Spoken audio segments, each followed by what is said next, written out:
Hello, everyone, and welcome to the John Howard Society Speaker Series. Thanks for joining us for our second monthly event. And our topic today is mental health and housing. Apologies for being a couple of minutes late. We're really excited today. We've got three speakers from across the country to speak to you. Before we head into our presentations, I'd like to acknowledge that I live and work on the unceded traditional territories of the Musqueam, Squamish, and Tsleil-Waututh First Nations. So October marks many global, national, and local campaigns, including Mental Illness Awareness Week, October 4th to the 10th, World Mental Health Day, October 10th, World Homeless Day, also October 10th, and Homelessness Action Week, October 11th to 17th. And I think as most of those in attendance who work with John Howard Society know, that our programs really do serve the needs of people who intersect both the homelessness sector as well as the mental health services. On top of that, the global pandemic has created many conditions that exacerbate mental health issues and housing security. So what we've aimed to focus on today is bringing together innovators from across Canada. We've got colleagues from Fredericton, Calgary, and Kelowna who are going to highlight the great work of their programs in their regions, which seek to address and respond to homelessness. They'll be focusing on their successes, their challenges, changes that have had to occur because of the COVID pandemic, and share best practices. And we hope you find this all helpful. Our first speaker, I'll introduce them all and then we'll get into our presentation. So our first speaker is Mike Ryan. He is the program coordinator for the Fredericton Housing First Services Intensive Case Management Team and the outreach team, which includes the peer support program, and that is in JHS Fredericton. Secondly, we'll be hearing from Brandy Kiessling and Lauren McCartney, both who work for the Adult Housing Reintegration Program for JHS Calgary. Brandy is a caseworker and Lauren is an occupational therapist. And finally, we'd be hearing from Cara Rose, the Director of Residential Services for JHS Okanagan and Kootenay. So with that, I'd ask that if you have any questions, you just submit them in the chat box on the right. Feel free to submit them whenever you want. If you have a technical question, that will be addressed by Pinar, who's in the background here supporting us. If you have a question about the programs, please submit them. And then with the time that we have at the end of the three presentations, we'd aim to address as many of the questions as we can. So I'm going to hand over to Mike now. Thank you very much. Thank you, Liz. My name is Mike Ryan. I'm in Fredericton, New Brunswick, which is in the unceded lands of the Mi'kmaq, Maliseet, Passamaquoddy, and Penobscot First Nations peoples.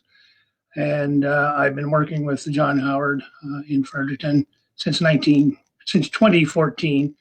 I had come on as a very brief 4-month stint to work in the men's shelter in Fredericton, and with the contract that was designed to try to find out whether working one-on-one with a half a dozen individuals in the shelter and then trying to find them housing would be viable, and it was. And I continued on in the outreach program in 2015 when that started in the 1st of April. Fredericton is the capital city of New Brunswick, has about 63,000 people, and it is separated by the St. John River and has 2 bridges to cross the river to get on the north and south sides. There are 2 universities in Fredericton, lots of arts. Computer programming is one of the bigger industries going on in Fredericton. Knowledge Park is pretty active, got a lot of stuff going on. Very little light industry, that's all we've got. So there's not a whole lot of manufacturing going on. Fredericton is known as a clean and quiet, fairly conservative location. Mainly because of the government, because government is basically our biggest employer, biggest single employer. And the billboards on the outskirts of the city reads Fredericton, welcome. We've been expecting you, which is kind of creepy, but does have an attitude that says that we're here, we're waiting for you. Unfortunately, the attitude also is better not seen, and that attitude of the hide your problems is one that was pretty extensive as far as back as 2000 with respect to homelessness. Homelessness was ignored. I would say that in the year 2000, less than 10% of the population of Fredericton would have known that there was a homeless shelter or where it was. And that's changed quite a bit over the years. Also changed over the years is that the attitude that the city has had with respect to homelessness. Homelessness was something that the city was afraid that if they did anything to help out, then they were afraid that the province was going to dump the whole homelessness issue onto the city. Of course, that never happened. And in the last couple of years, with this current administration, there's been a very good relaxing of some of the attitudes at City Hall about homelessness, and that's good. The John Howard in Fredericton proved to the city with the data that we had already collected about Housing First that there would be cost savings in manpower and dollars in the public safety aspect and in the physical and mental health aspects, which would reduce costs to the city. But that was only being paid attention to in the most recent years. Some of the players that we have dealt with in the John Howard partnership, which is going on continually in the community. We have both the men's and the women's shelter, which are run by one organization in the city. The Fredericton Community Kitchen, which is right next door to the men's shelter. The Fredericton Downtown Community Health Center, the Fredericton Food Bank, Department of Social Development has been working hand in hand with us and the shelters for the last 10 years and doing a very great job of trying to provide subsidized housing for folks. They just don't have the ability to house everybody. Unfortunately, there's probably handy to 1,000 people that are waiting for homes. Now that wouldn't just be homeless people; that would be all kinds of different folks that need housing.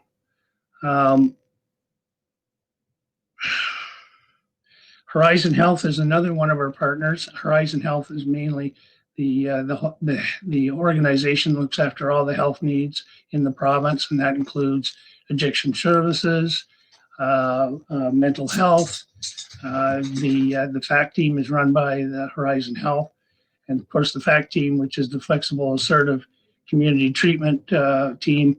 They are all together in the same housing location that is really handy to the men's shelter, which is convenient for a lot of reasons. Capital Region Mental Health and Addictions was a partner with the Housing First team for the first 3 years that we were in operation. They've let go of the contract this year, so that we're in a catch-up phase now, which is good. The Sun Committee and now the By Names List Committee is also two of the other organizations that we work with. Our John Howard building is a building that has our central offices, which includes our classrooms for the GED program and the work employment program that helps folks get back on their feet. And in our building, we have 12 units that are Housing First, supportive housing units that we try to maintain our relationship with the actual Housing First programs that come out of Housing First. Now, one of the things that we have there is also a bit of a food service that we have donations from the community kitchen, and we supply lunches for any of the folks that are on the north side of the city. that care to have stop in and have one. My function, I often act as screener. I'm the point of entry for the by names list and checking on the folks that are on the streets, living rough, or in rooming houses, or living in doing the couch surfing routine, which can get them in problems. I also do the peer support coordination and the ICM outreach, as well as deal with the general public on questions of homelessness. Back in 2000, the men's shelter, as I said, probably didn't have any sort of public outlook. But in 2018, there was a situation that arose when we identified 35 people going to be homeless in I think a very short period of time. And those 35 people were going to be on the street in the winter. We were in October, and the crisis was brought to the Community Action Group on Homelessness, and a community response was sent out, a message that we had a crisis coming, and the community response was overwhelming. We were able to establish an out of the cold shelter. Faith groups came forward and put their building for the use of 20 beds, and we housed most of those folks over the winter. Some were not able to get in. Some were not allowed to stay once they did get in because of some behavioral issues. But that's common for all the folks that use shelters, and we tried to do the best we can with the resources that we had. These were overnight stays during the winter months, and we probably saved lives doing that. I don't think there's any question that we did, but some other people may say that the folks that were presented there really raised the level of awareness of homelessness in the city, and that was an amazing thing in itself, because the city response by the general population, or people were dropping donations of food and clothing and bedding and all kinds of different things to help folks that were unable to look after themselves. That was a very wonderful thing to see in the city. It hadn't happened in years, and it was one of those things that we really needed to have happen. But unfortunately, all the generosity came from a tragedy, and the tragedy was that not a homeless person, but a person with mental health issues, and believed that there were demons in the city, and some of the demons were known to him, took a gun and shot 2 people in an apartment. One of them he believed was a demon. The police response was immediate, and 2 officers showed up in the scene minutes later, and the 2 officers that were first responded were also killed by the gunman. And that created a serious problem in Fredericton, but it also created that belief that we could overcome it. So Fredericton Strong was a saying that we used, and a lot of good has come from that. And the good part of it is that people banded together. We showed that we could recover from this tragedy, and we did. We did a lot of things for ourselves. But by getting the community involved, that was the best thing that we did for ourselves. And I think that's one of the reasons that Fredericton is doing so well right now in the COVID crisis, is that we are handling ourselves fairly well, because we've just been through recent adversity and we came through it fairly strong.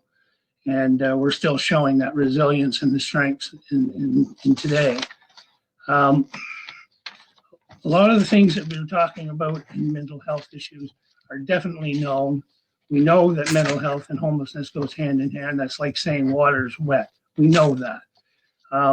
What we try to do is work with our community partners as best we can, and try to keep people that we're working with in the positive mood and willing to accept the help that's there for them. Unfortunately, things are slow. Wait lists are long. People are waiting, and they continue to wait. But if they stick to it, and if we could provide the support and the encouragement to keep them waiting patiently as best we can, then we'll get things done. In the last year, we go from the start of the year at April the 1st. So from April the 1st of 2019 to the March 31st of 2020, we had John Howard looked after 82 clients. 62 were housed, 37 were new housing offers and received. Some of those folks had been carried over from 2019 earlier. And the Capital Region Mental Health and Addiction part of the ICM team had 61 clients. 37 of those were also new housing. So we had 4 evictions in the Capital Region folks. We had 9 evictions from the John Howard ICM team. So that's pretty good stats if you're talking 99 housed people and only 13 evictions. We are now looking at helping people on a better base, on a prioritization list, which is run by the by names list committee, and that is all the folks that I was talking about before. Some of the agencies, all those agencies are represented. Government is represented. Health department is represented, and so social development, and they are an active player in helping us out with the housing. I hope that gives you a little background of where we are and what we're doing. And just to prove that I'm from New Brunswick, I brought my New Brunswick dinner jacket so that everybody can see that, yes, here we are. Thanks very much. Mike, we believe you now. And thank you so much for sharing that. Yeah, really interesting insight regarding the tragedy that the community has faced, but also now how that perseverance and resiliency has been increased to weather these terrible pandemic times. So thank you so much for sharing. I'm now going to invite Brandy to speak with us from Calgary. Brandy, are you there?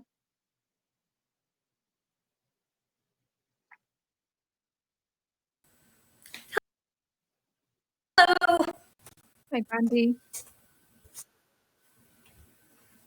Hello. Hi, everyone. So I think we have a PowerPoint presentation. Ah, there it is. Just trying to scroll it. It's the first time on this platform, so please forgive me. So this presentation is titled From Clienthood to Personhood. We really want to fixate on that with our AHRP program. Before I start, though, I do want to do Treaty 7 territory land acknowledgement. In the spirit of reconciliation, we acknowledge that we live, work, and play on the traditional territories of the Blackfoot Confederacy, Siksika, Kainai, Piikani, the Stoney, the Nakota Nations, the Métis Nation Region 3, and all people who make their homes in the Treaty 7 region of Southern Alberta. Okay. So an overview of our program is we're called the AHRP, the Adult Housing Reintegration Program. Hopefully, as we finish this presentation, you'll have an understanding of our processes and what it looks like to house people from chronic homelessness, as well as some of the challenges that we've faced with our dear friend COVID-19. So our program is a housing first program, and it's a harm reduction program. So it's based on the view that housing first is a basic need. Everyone needs housing. It's a cold country. We will freeze to death without it. To successfully house people, AHRP provides a subsidy so that people can afford their housing, as well as an ICM piece, the intensive case management piece. Which means that when somebody enters our program, they have a case worker that works with them directly. We also are focused on harm reduction. So a person doesn't need to be in a state of grace to access our program. That means that a person doesn't need to qualify for housing. They don't need to be clean and sober. They don't need to be perfect. And that we like to focus on natural supports. We want people to to be involved in their communities and to be as independent as possible. It's our constant overreaching goal. So this graph, so this is a graph that we did last year in 2019, and we asked people in our program how supported they felt in their communities with their families, and so on and so forth. And you see from the graph that people either agree or strongly disagree, which is just a good thing. We're doing our job well. Anecdotal stories are really helpful with a personal connection, but when we have concrete evidence like this, this is really helpful for us to see that people are moving from that basic need of Maslow's hierarchy of needs of housing and moving into more community and family integration. So it's really helpful for us to see that the work we do is allowing people to get back into their communities and to become as independent as possible. This is another graph, which is really important. It shows how safe people feel in their housing.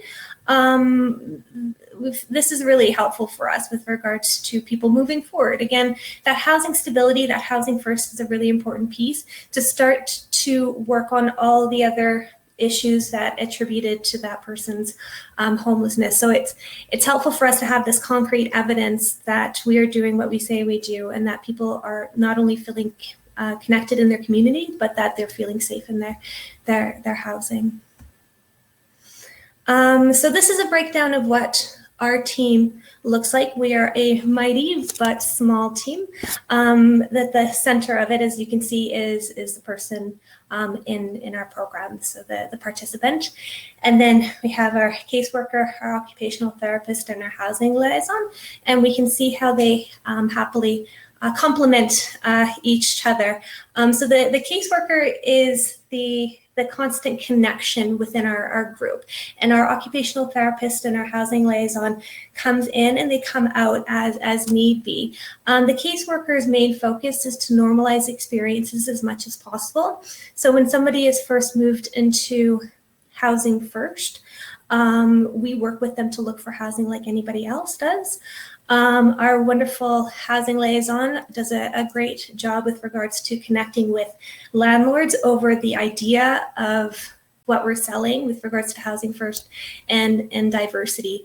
And therefore he helps mitigate issues that we may have, or somebody who may not seem as presentable to landlords, where we have a group of landlords that are in love with the ideal of what we're trying to achieve. And then we have our occupational therapist who further helps people stabilize in their housing. They work with us on where the baseline is, where somebody is at, and try to improve on that. So for an example is if someone is not able to keep their place clean, then the occupational therapist in conjunction with the caseworker helps that person to do so that they're stable and successful in their housing, which is hugely important as well. So again, as mentioned, people don't need to be in a state of grace to access our program. We work with people who are chronic homeless, so they've been homeless for 6 months or more, and that there is a criminal justice involvement or the likeliness of a criminal justice involvement. So how does somebody become a part of AHRP? So we have a group called CAA, our Coordinated Access and Assessment Group, and every organization that provides housing first is attached to that group. There are different groups based on acuities. Acuity is based on the complexity that somebody experiences. And so we are a high acuity program, which means the complexity of the people that we work with, that they experience is, high addiction, long homelessness, mental health, all of that. And it's kind of based on how often they need the intensive case management piece. So somebody who's high acuity that would be referred to our program would need a high intensive case management piece to be supportive in their housing. We're funded through the Calgary Homeless Foundation, and that, again, our program is based on acuity. And the thing that sets us apart from all the other Housing First programs in Calgary is that we are based on criminal justice and the likelihood or the current involvement of criminal justice piece. So our intake process is that we ask that people are active in their participation, but what happens when we intake somebody, there's the normal paperwork to fill out. We provide a subsidy for people that's based on a case-by-case basis. So as deemed by the United Nations, poverty is listed as somebody paying more than 30% of their income towards housing. And so we just ask people pay 30% of their income, and then we subsidize the rest. And then our program is designed to be 2 years. So we try to get people to a point where they're ready to graduate from the AHRP program in a 2-year time. That is the goal. Sometimes it doesn't happen, and we're very mindful of that. We're not a punitive program. So our goal is not to say, well, it's 2 years on the dot, so you're out. That's not what we do. So with regards to stabilizing in our program, the role of the caseworker is to meet that person on a regular basis, generally once a week in their housing. That way we can informally assess how well they're doing. If somebody is not doing well mental health wise, we do know that their house, the cleanliness starts to deteriorate, and that's always a really good sign. So that we can be on top of things. It's really important that we come at it as a team work type of model. There is I'm losing my train of thought. Sorry. So it's the relationship is important that the person in service and the caseworker work together, and then there's benchmarks along the way to figure out when somebody is becoming stable in their housing. If somebody is able to live successfully for 6 months to a year, that's always a good sign that they're doing well. They're able to manage their drug and alcohol usage and be a part of the community and build relationships. We like to encourage people to connect with their families and to have intimate relationships, and that's always a good sign that people are doing well. People are doing mentally well, and they're able to reconnect back into society like the rest of us. So here's another graph that we've done with regards to how well our caseworkers and the people in service are connecting, and we can see that they really trust our team, which is huge importance as well. We're that first contact when somebody is stably housed, and we emphasize the need to build that trust and that relationship, because it's hard to move forward when you don't have that relationship in place. And so again, moving away from anecdotal type of evidence and something a bit more concrete can demonstrate that we're doing that really well, and something that we'll continue to emphasize. And then as we've all had challenges with COVID-19, AHRP as well as had challenges. We've had to move away from meeting people face to face, and we've relied on the technologies that we have. For example, we phone people instead of meeting people. So if you're meeting somebody every Thursday at 2, instead of meeting them in their house, we phone them. Keep with that routine. But the other big piece is normalizing things. COVID-19, I know, is not a normal situation, but what we're going through, we're all going through it together, and trying to normalize that with the people that we work with as well. There's been some challenges, I think, with all of society with regards to increase of mental health struggles, as well as substance use and drinking struggles. And then we have found that there's been some confusion around the emergency fund through the federal government. Some of the people we work with have been accessing that fund, and so we've been having to do a lot of advocacy with regards to their income supports, as the income supports kind of want to cut them off altogether. And our role is to stable people in housing and figuring out some sort of payment plan so they're not losing their income and able to pay their portion of the rent. So that's going to be a struggle in the next couple of months. And then the other thing is with regards to for graduation is we're always moving towards graduation. COVID has delayed that. People who were slated to graduate, and when I mean slated, they work together with their caseworker and they're both on board in February. We've had to hold on to them because we're all stabilizing in this weird COVID world. So that's one of the challenges that we've done. And again, it goes back to being mindful about graduation. We're not a punitive program. We don't graduate on being punitive. So we've had to really kind of hold back with some people, which makes a lot of sense. But we're constantly educating ourselves on graduating people. We have seed the seed meetings where we're seeding the seed of graduation with people. And again, it's that whole need to move people towards independence where they no longer need an AHRP program. And then, so the challenges of graduation, of course, is, people graduate and then they don't have that safety net. So we've been trying to be mindful of that, of developing a warm graduation, if you will, where somebody has officially graduated, but we kind of hold on to them for a couple of months just in case things fall apart, and we can take them back in and give them the intensive case management support that they need so that people aren't falling in the cracks and having to go through the whole system altogether. Our successes, of course, is when people graduate and they have normal relationships. The people that they have in contact with are not only in a relationship where it's client and staff, and that's something that we're really proud of. So thank you so much for letting Calgary John Howard represent our AHRP program, and we look forward to answering any questions. Awesome. Yeah, such a great message about supporting people regaining their personhood from what seems like a very holistic and supportive team. So thank you.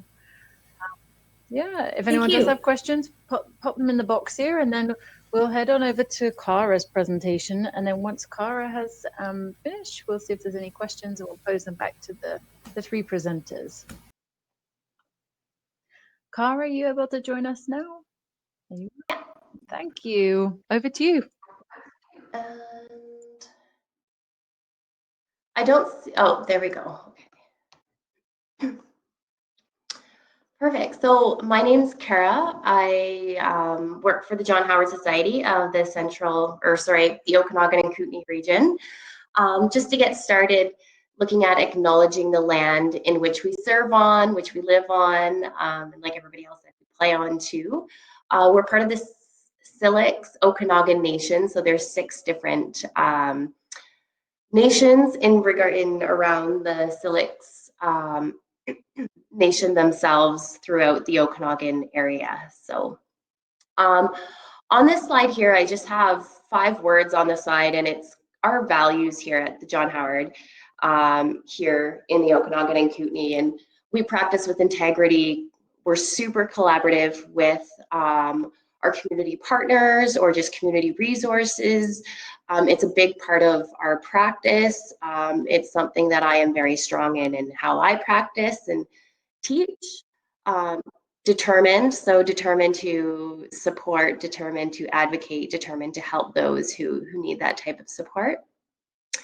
And resilience, of course, resilience is huge with the people that we serve. So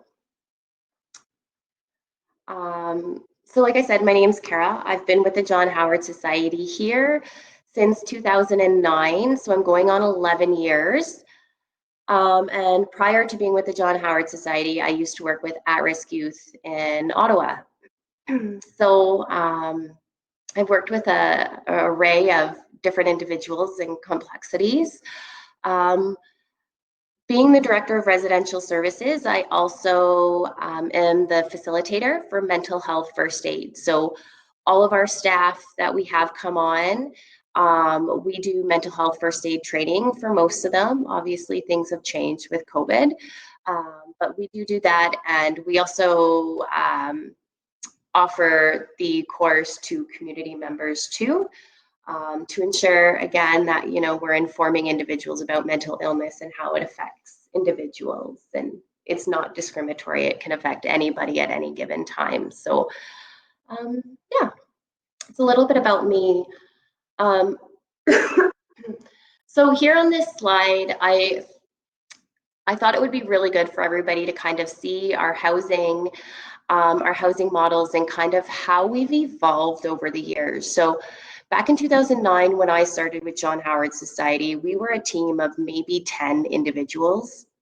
I think now with all of our housing units, all of our restorative justice programs, everything like that, I think we're almost at like 80 to 100 staff members with the John Howard Society here in the Okanagan and Kootenay.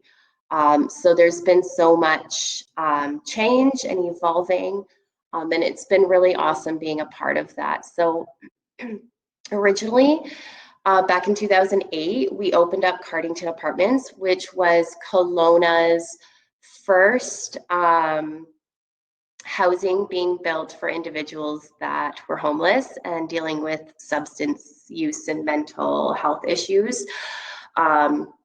Being the first of its kind, we had a lot of challenges with creating, building that building and creating the good neighbor policy.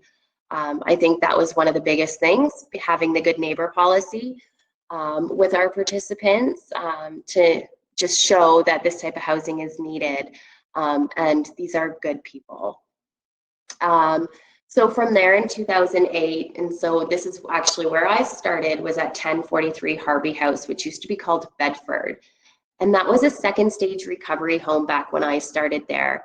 That building's kind of moved around to a couple different things, and now 1043 Harvey House is our forensic housing. So we have a contract with the Forensic Psychiatric Services here in BC, and we have a house that we offer 9 beds to for individuals who are being released or being given conditional releases from the psychiatric hospital. So that's 1043 Harvey House.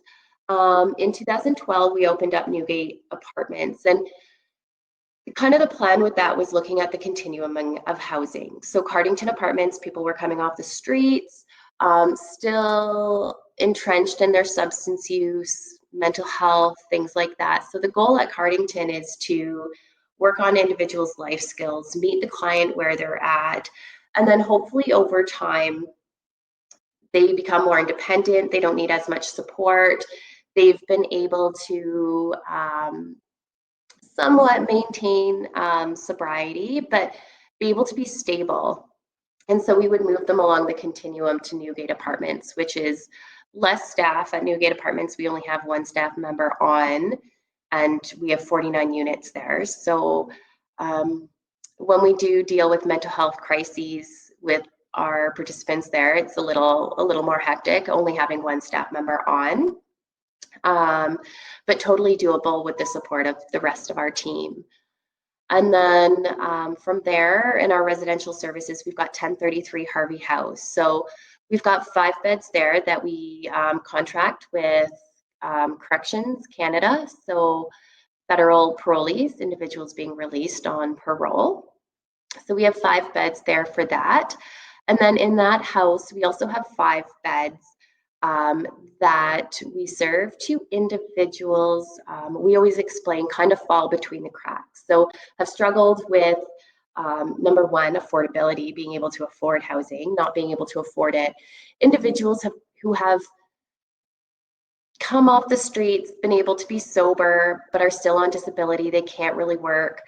And they can't afford anything else, but they want sober living. So because we do have CSC in there too, and it's not staffed the same way, there is no tolerance for substance use at all. We do still have staffing and support there, just not nearly as often. So those are kind of our homes that we started off with back in the day, and as our community has grown and evolved, so have we.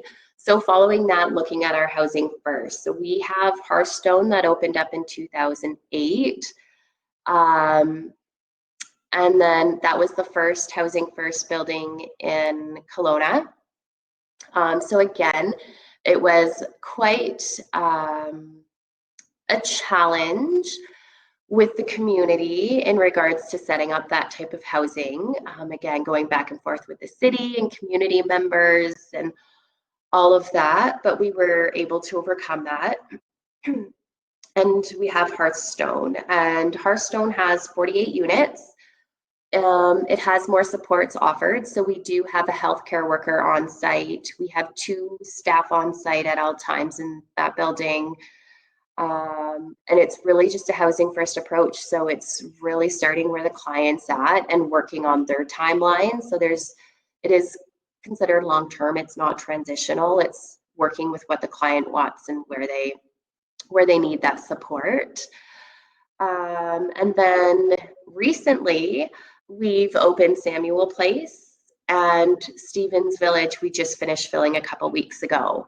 Stevens Village is 51 units and Samuel Place is 50 units of individuals for our housing first buildings. And again, every building we've had issues with community members and them not being happy about the units that are being created and where they're being put. I think probably the challenges we all have when it comes to our population of individuals that we serve. And then we have our shelter. So our first shelter was a MAP program, which is what we opened up in our boardroom. It was really, really cold. It was getting colder sooner. Shelters were well over capacity. So we agreed to do a MAP program. So me and a couple other colleagues agreed to work 12-hour shifts overnight in order to make this program happen. And so people would show up at our door at 9 o'clock at night. We'd allow them to come in. We'd feed them food. They could have a shower. They'd have a mat on the floor. As sad as it looked, it was nice to know that they had a warm and safe place to be in the evening. And then in the mornings, they'd have breakfast and then they'd have to leave again by 7 a.m. So we did that for a couple months. And then we opened Cornerstone, and Cornerstone was the first no barrier shelter here in Kelowna. So we've had other shelters, but Cornerstone was the first no barrier. So we allow pets, carts. We had an OPS on site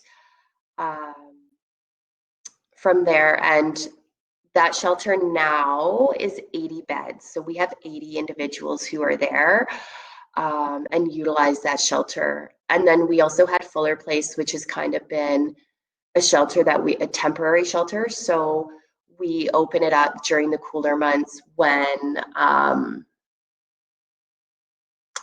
we haven't had enough in all of our other shelters here in Kelowna and we need the bed space. So you can see here, Fuller Place, we had opened for a block in 2019, and then we had it opened in 2 blocks in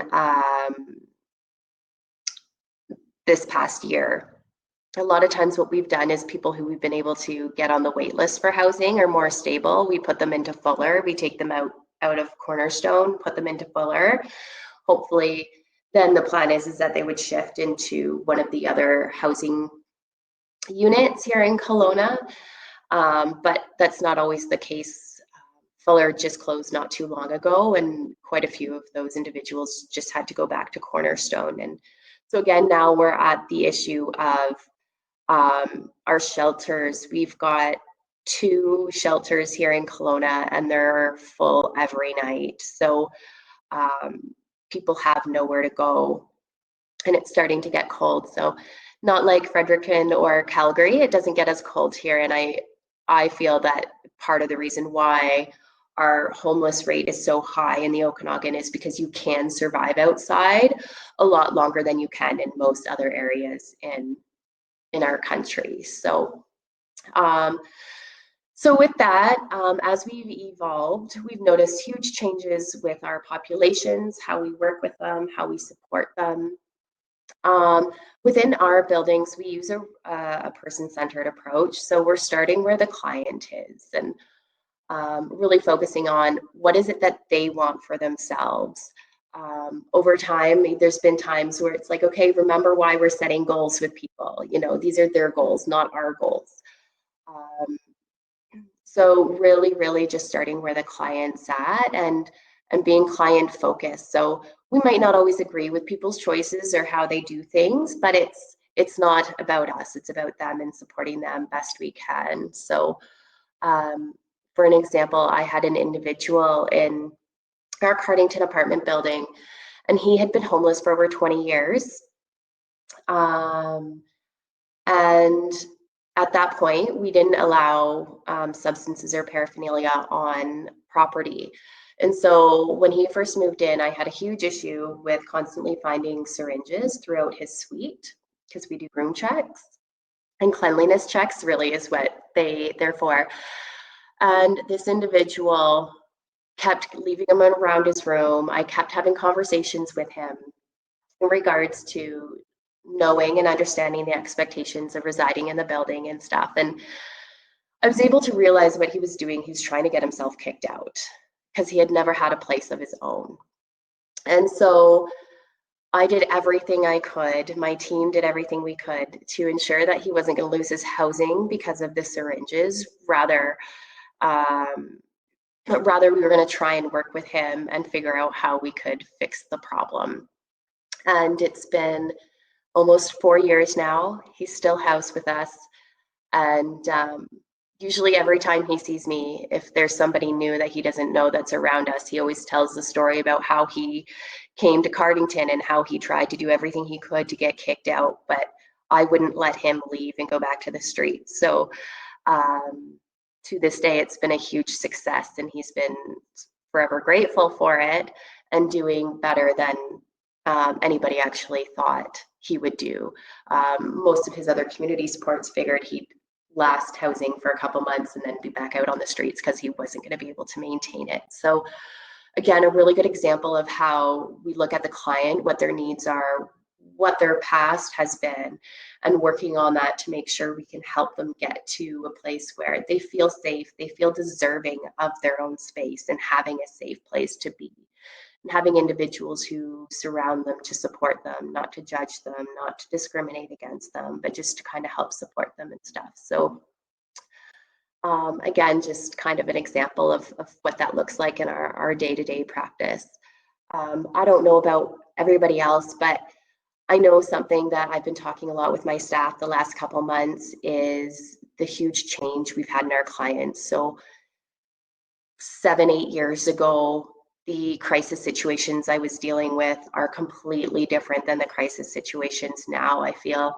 And I don't know if I think we've noticed it more with COVID, but an increase in people's behavior. So the substances that they're using are just bringing them to a totally heightened level of behavior. So we're seeing a lot more aggressive behavior, a lot more drug-induced psychosis, more challenging behavior in the sense of like challenging.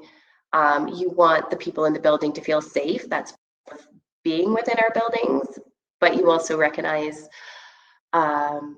what the substances are doing to our participants and heightening and putting their housing at greater risk because of these substances that they're ingesting now that they're mixed concoctions and nobody really knows what they're taking anymore. So definitely seeing a big change in that, and Housing First has definitely been super beneficial to have for those higher risk individuals, and super nice to have options. So sometimes what we'll do is we'll do this type of housing isn't working for this individual. Can we move them to somewhere where there's more support, or somebody that needs more medical care, so that we're not putting a strain on our first responders, picking individuals up and having to bring them to hospital. So putting some of the individuals who might need more of that healthcare support in a building that has healthcare staff to assist with that. So it's been awesome to be a part of all of those changes and and work together as teams, even though we're different programs and stuff like that, but working together collaboratively to ensure that our clients are getting the right type of services that they need to be safe, primarily just to be safe and supported in their day-to-day life. So I think that's it. If you have any questions, just let me know. And thank you. That was really, really insightful. So good to hear about all of the programs that in the whole of the Okanagan that you guys deliver and how they've evolved. So thank you. So I'm just going to ask if there's anybody in the audience who would like to pose any questions to either Mike, our first presenter, Brandy in Calgary, or Cara in Kelowna. I see above that Jackie has connected with Brandy, which is great. Thank you, Brandy, for being willing to share your contact details. If our presenters want to come back on screen, you can just pop your cameras on. That would be great.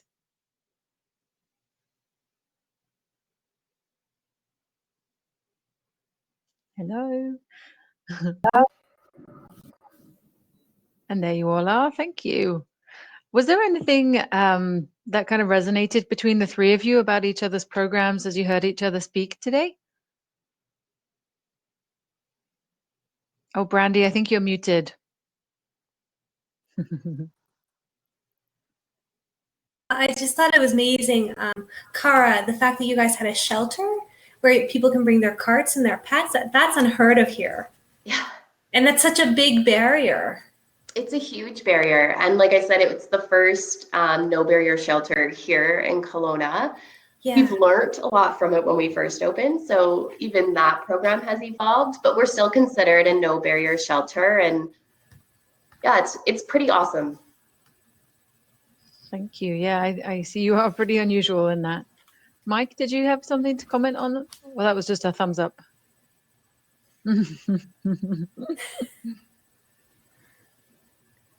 Kind of something that I think we all had in common in our conversation is how our goal and our focus is on our clients, our participants, and who we serve, right? I think we all have a passion there, and that's what we do in our day-to-day work is make sure that our clients are receiving the support that they need, right?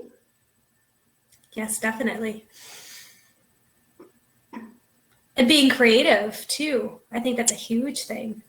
Mm-hmm. I think all the work that we're doing is very creative. Yeah. And so we're seeing in my hometown that the availability of housing is on the decrease. We have fewer and fewer landlords willing to create space in their new buildings for people who need the assistance. And unfortunately, that is not coinciding with what's going on in the street that you were mentioning about, and that is the more difficult drug use. That is, the aggression level is higher. There's no doubt about that. That's what we're seeing as well. And we don't have the housing available to do what we need to do in order to keep these people in a place where they can actually receive services and receive the supports that are necessary. The downtown is done. There's no space available anywhere in the downtown. To go to the outskirts, then you're away from the other supports that are there, the community kitchen, the food bank, the downtown clinic, the social aspects of that, all the people that are living on the street need to have as well. And so we're now trying to look at finding some place where we can do what we've done in our original building on Main Street, and that is have supports in the building so that we can, meet with the folks handy, but finding the space for it is so difficult. And we need that. It has to be done. I don't know how we're going to do it. We've got some irons in the fire. We've had 3 fails, and we're for a fourth and a fifth, but not, it's not there yet.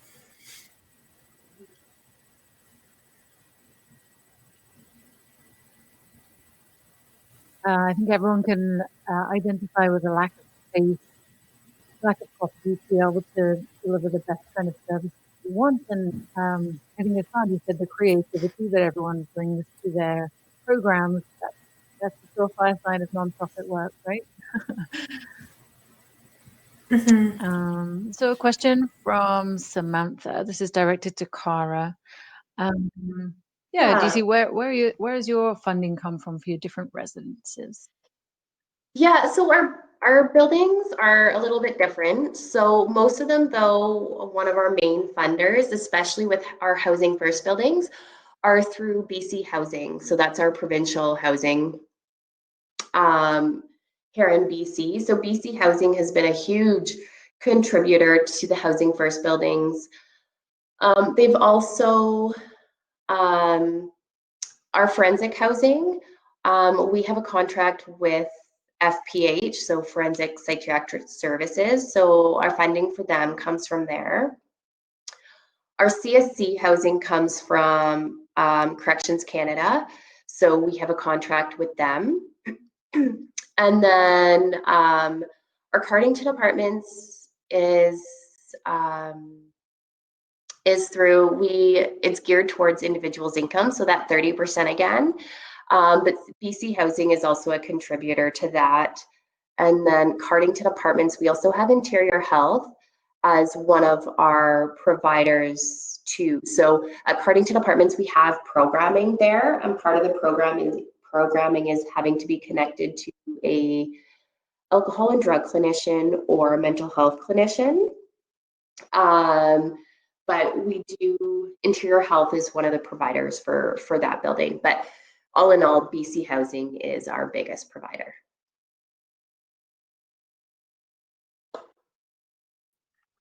I know we're running a couple of minutes over, but if there's any other questions for the presenters, if you want to submit them quickly, we might just have a minute or two more.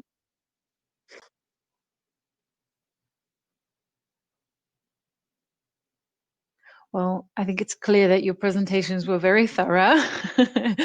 So thank you, everyone. We so appreciate you taking your time to share the program details with everybody. It's been great that we've been able to share this with almost 40 people on the call.